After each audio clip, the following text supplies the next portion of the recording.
Hello, हाय, नमस्कार. श्री स्वामी समर्थ सर्वांना. तर कसे आहात सर्व? आय होप सर्व मजेत असणार, स्वस्त असणार आणि आपलं स्वप्न पूर्ण करण्यासाठी मेहनत घेत असणार. चला तर मग सुरू करूया आजच्या आपल्या व्हिडिओला. दिवसाची सुरुवात माझी सकाळी 4:30लाच झाली होती. त्यानंतर थोडं फ्रेश वगैरे झाले आणि म्हटलं चला आता आपलं डेली रुटीन सुरू करूया. मग सर्वात आधी एक ग्लास भरून कोमट पाणी करून घेतलं. कारण मागच्या जवळजवळ 8 ते 10 दिवसांपासून मी रोज सकाळी एक ग्लास भरून कोमट पाणी पित आहे. मग म्हटलं चला सर्वात आधी तेच पिऊन घेऊ. मग एक ग्लास भरून पाणी पिऊन घेतलं आणि त्यानंतर सुरू केला मी माझा आजचा स्टडी. सकाळी मी सर्वात आधी इंग्लिश हा सब्जेक्ट करायला सुरुवात केली. तर त्यामध्ये मी आर्टिकल चॅप्टर करत होते आणि जेव्हा मी प्रश्न वगैरे सॉल्व करत होते ना, तेव्हा मला कळलं की माझं आणि ॲनमध्ये खूप कन्फ्युजन होतं आहे. म्हणजे माझा जे काही प्रश्न होता ना, ते खूप चुकत होते. मग म्हटलं चला टाईम वेस्ट करण्यापेक्षा आपण आहे ना, एखादं व्हिडिओ लेक्चर बघूया यूट्यूबवरती आणि त्यावरून थोडं समजून घेऊ आणि मग पुढचा अभ्यास कंटिन्यू करू. मग मी यूट्यूबवरती जवळजवळ 1 तासाचे व्हिडिओ लेक्चर बघितलं आणि त्याच्यानंतरून मग जे काही पॉईंट्स मला कळत नव्हते किंवा माझं जिथं काही कन्फ्युजन होत होतं ते पॉईंट्स मी लिहून घेतले. मग ते वेळानंतरून लेक्चर झाल्यानंतर मग मी ते वाचून घेतलं आणि माझे आधीचेही नोट्स होते त्याच्यामध्ये पण मी जे काही लिहिलेलं होतं ते पण मी वाचून घेतलं आणि माझ्या जे काही रजिस्टरमध्ये PYQ किंवा काही क्वेश्चन होते ते पण मी बघितले आणि ते सॉल्व करायला सुरुवात केली. तर आधीपेक्षा आता म्हणजे माझे प्रश्न जे होते ना ते बऱ्यापैकी सॉल्व होत होते. आर्टिकल चॅप्टर म्हटलं तेवढं कठीण नाही, पण कसं असतं ना, कधी-कधी आपलं म्हणजे एकाग्रता कमी असते किंवा मग काही गोष्टींचं खूप कन्फ्युजन असतं आपल्याला आणि त्यामुळे आपले जे काही प्रश्न असतात ना, ते आपल्याकडनं सुटत नाही आणि असंच माझंही होत होतं. पण म्हटलं चला आपण प्रयत्न करून बघूया आणि त्यामुळेच मग मी थोडं व्हिडिओ लेक्चर बघितलं आणि काही माझ्या नोट्स वाचल्या आणि मग प्रश्न सॉल्व करायला सुरुवात केली. त्यानंतर थोडे का होईना पण माझे प्रश्न सुटत होते आणि मनाला एक बरं वाटत होतं की ठीक आहे आपण करतोय तो अभ्यास व्यवस्थित होत आहे. त्यानंतर मग मी माझं जे काही इंग्लिशचं PYQ बुक आहे ना त्याच्यातून क्वेश्चन सॉल्व करायचा विचार केला. पण तेवढ्यात सकाळी 6:45ला श्रीमय उठला आणि मग मला माझा अभ्यास थोड्या वेळासाठी थांबवावा लागला. श्रीमयला नाश्ता वगैरे दिल्यानंतर त्याला थोडं खेळवलं आणि मग मी यूट्यूबवरती बघून रोज सकाळी 30 मिनिटांचं सेशन असतं झुंबाचं ते करते. कारण की माझं डिलेवरीमध्ये खूप वेट गेन झालं आहे. मग म्हटलं चला आता श्रीमय पण 2-2.5 वर्षाचं झालेलं आहे. आता आपल्याला स्वतःकडे लक्ष द्यायला काहीच हरकत नाही. मग मी रोज सकाळी 30 मिनिटांचं जे काही सेशन असतं यूट्यूबवर बघून तो पूर्ण करत असते. वर्कआउट केल्यानंतर मग मी एक ग्लासभर चिया सीड घेतलं, जे की मी आदल्या दिवशी रात्रीच पाण्यामध्ये भिजत घालून ठेवलेले असतात. त्यानंतर मी फ्रेश झाले आणि मग सुरुवात केली ती स्वयंपाकाला. तर आज स्वयंपाकामध्ये मी इडली आणि सांबार बनवणार होते.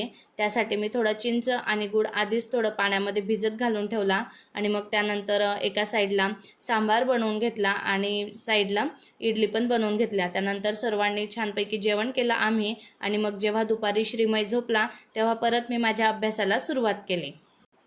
मग मी सकाळी अपूर्ण राहिलेला टॉपिक पूर्ण करायला सुरुवात केली. मग सर्वात आधी मी जे काही माझे नोटबुकमधले क्वेश्चन होते ते पूर्ण करून घेतले आणि त्यानंतरून मग मी एक PYQ बुक मागवलेलं आहे इंग्लिशचं. त्याच्यामध्ये पण आर्टिकल चॅप्टरवरचे जे काही क्वेश्चन होते ते पण मी सॉल्व करून घेतले आणि मग अशा प्रकारे माझं जे काही पूर्ण आर्टिकल चॅप्टर होतं ते सॉल्व करून झालं होतं आणि माझे जे काही क्वेश्चन चुकत होते, जिथं मला कन्फ्युजन होतं ते बऱ्यापैकी आता दूर झालं होतं. तरी मी संडेला एक वेळेस रिव्हिजन करणार आहे या चॅप्टरची. सेल्फ स्टडी करताना खरंच खूप अडचणी येत असतात. कारण कसं असतं ना, आपल्याजवळ टाईम खूप कमी असतो. म्हणजे लिमिटेड टाईमामध्ये आपल्याला सर्व गोष्टी करायच्या असतात. घर पण सांभाळायचं, मूल सांभाळायचं, आपला अभ्यास करायचा आणि मग एखादा टॉपिक आहे तो समजून घ्यायचा. मग त्याच्यानंतर त्यावर रिव्हिजन करायची. त्यानंतर परीक्षेमध्ये कोणता टॉपिक येणार आहे, त्याला किती वेटेज आहे हे ॲनालिसिस करायचं. एखादा टॉपिक आपल्याला कठीण जात असेल तर मग ते कसं आपण सॉल्व करून घ्यायचं, कसं त्याचे प्रश्न सॉल्व करायचे, या सर्वांमध्ये खरंच खूप वेळ जातो आणि मग टेन्शन यायला लागतं की आपल्याकडनं होईल का किंवा नाही होणार, कसं करणार आपण, ह्या सर्व गोष्टी एक मनामध्ये येतात आणि मग आपला कॉन्फिडन्स पण खूप लो होत असतो. यासाठी मी एक विचार करत आहे की मी ऑनलाईन क्लास परचेस केला पाहिजे म्हणून. म्हणजे त्याच्याने कसं होईल ना, मला एखाद्या सब्जेक्टसाठी व्यवस्थित स्ट्रॅटेजी मिळेल, एखाद्या टॉपिकवरती मला व्यवस्थित गायडन्स भेटेल आणि मग माझा टाईम पण सेव्ह होईल आणि माझा अभ्यास मी अजून जास्त करू शकते. तर बघते मी एखादा क्लास आवडला तर नक्कीच तो परचेस करते आणि तुमच्यासोबतही शेअर करेल. तोपर्यंत मी माझं सेल्फ स्टडी चालूच ठेवला आहे. अशा प्रकारे मी दुपारी माझं इंग्लिशचा आर्टिकल चॅप्टर कंप्लीट केला आणि काल मी जे काही मराठीचे पहिले 2 बेसिक चॅप्टर होते ना, व्याकरण, वर्णविचार, जोडाक्षरं, हे चॅप्टर केलं होतं. तर त्यापैकी माझे व्याकरण आणि वर्णविचार या चॅप्टरवरचे जे काही PYQ क्वेश्चन होते ते सॉल्व करून झाले होते. पण जोडाक्षरावरचे जे काही क्वेश्चन होते ना ते बाकी होते. मग मी ते सॉल्व करायला सुरुवात केली. तर यासाठी पण मी एक बुक मागवलेलं आहे MCQचं, PYQ विश्लेषण म्हणून. तर त्याच्यातूनच मग मी ते सॉल्व करत असते. तिथं कसं असतं ना, म्हणजे आपला एखादा क्वेश्चन जर चुकला तर आपल्याला लगेच तिथं स्पष्टीकरण बघता येतं आणि मग आपलं कुठं चूक झाली, आपल्याला कोणता पॉईंट कळला नाही किंवा म्हणजे आपण काय चुकतोय, आपल्याला काय समजत नाही हे लगेच कळतं.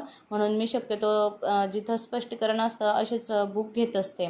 याच्याने समजायलाही इझी जातं. मग अशा प्रकारे मी माझे मराठीचे क्वेश्चन जे आहेत ना ते सॉल्व करून घेतले आणि मराठीचाही अभ्यास माझा मग कंप्लीट झाला. त्यानंतर मग मी थोडा रेस्ट केला, चहा वगैरे घेतला. तोपर्यंत श्रीमयही उठला होता. मग त्याला खाऊ पिऊ घातलं, थोडं खेळवलं त्याला आणि मग माझ्या संध्याकाळच्या कामांना सुरुवात केली. तर मग मी सर्व आवरून घेतलं आणि मग स्वयंपाकाला सुरुवात केली. मग मी आज स्वयंपाकामध्ये फोडणीची खिचडी बनवली होती. त्यासोबत थोडे बटाट्याची आणि कांद्याची भजी पण बनवले होते. छानपैकी सर्वांनी आम्ही जेवण वगैरे केलं. सर्व कामे आवरून घेतली पटापटा आणि जेव्हा रात्री श्रीमय झोपला तेव्हा मग परत मी माझ्या अभ्यासाला सुरुवात केली. मग रात्री आता काय करायचं, तर मग मी इतिहासाचे जे काही पहिलं चॅप्टर आहे ना, युरोपियनचे भारतात आगमन, त्याचा अभ्यास केला. तर त्याच्यामध्ये सांगितलेलं आहे जसं सर्वात आधी भारतामध्ये कोण आलं, आपल्या भारताचं म्हणजे सर्वात आधी युरोपीय देशांमधून कोण आलं, कसं आलं, कोणी कसा व्यापार केला, आपले संस्थानं कसे खालसा केले, असं थोडं माहिती दिलेली आहे. मग मी एक गोष्टीच्या स्वरूपामध्ये ते फर्स्ट चॅप्टर तेवढं पूर्ण वाचून घेतलं. अशा प्रकारे दिवसभरामध्ये मी थोडा का होईना पण अभ्यास केला. आशा करते तुम्हाला माझा व्हिडिओ नक्की आवडला असेल. व्हिडिओला लाईक करा, कमेंट करा, शेअर करा आणि सबस्क्राईब करायला विसरू नका. असेच माझे नवनवीन व्हिडिओ बघत राहा आणि मला सपोर्ट करत राहा. थँक्यू.